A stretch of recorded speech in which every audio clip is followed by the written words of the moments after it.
November 2008, Indonesia diguncang salah satu skandal perbankan paling kontroversial, bailout Bank Senturi. Angka triliunan rupiah menghilang seperti bayangan, melibatkan petinggi politik dan memicu krisis kepercayaan publik. Bagaimana uang negara bisa lenyap begitu saja? Siapa yang diuntungkan? Ini adalah misteri yang masih membayangi hingga hari ini. Pihak Sentinel berupaya to bail out Bank Senturi. Bank Senturi.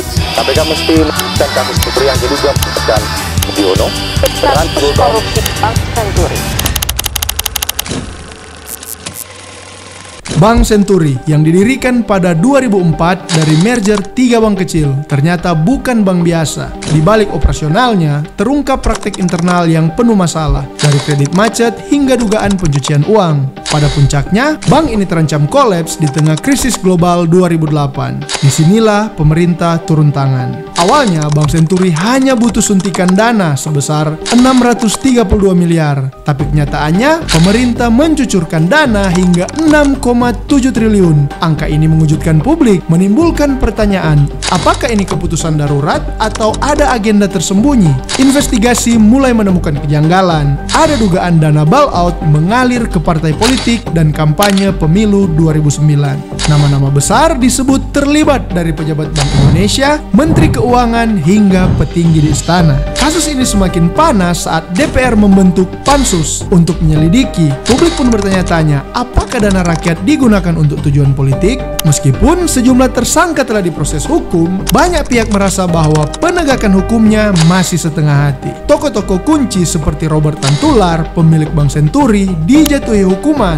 Namun beberapa nama besar justru lolos dari jeratan hukum. Bahkan hingga hari ini, pertanyaan masih menggantung, kemana sisa dana bailout itu mengalir? Apakah kasus ini benar-benar selesai atau hanya dikubur dalam-dalam? Kasus Bank Senturi bukan sekedar cerita korupsi, tapi juga menjadi pelajaran pahit bagi publik tentang risiko penyalahgunaan kekuasaan, kepercayaan terhadap lembaga keuangan, dan pemerintah tercoreng. Dan hingga kini, isu krisis sistemik masih menjadi bahan perdebatan. Bailout Bank Senturi menjadi simbol betapa rapuhnya sistem pengawasan dan betapa kuatnya pengaruh politik dalam ekonomi internal Indonesia. Bank Senturi mungkin hanya satu bab dalam sejarah panjang korupsi di Indonesia. Namun kisah ini tetap mengingatkan kita, kebenaran akan selalu berusaha keluar dari balik-balik bayang kekuasaan. Pertanyaannya, apakah kita masih ingat? Jadi menurut kalian, apakah misteri Bank Senturi akan terbongkar sepenuhnya atau hanya menjadi rahasia gelap yang terkubur dalam sejarah Indonesia? Kita mau dengar pendapat di kolom komentar.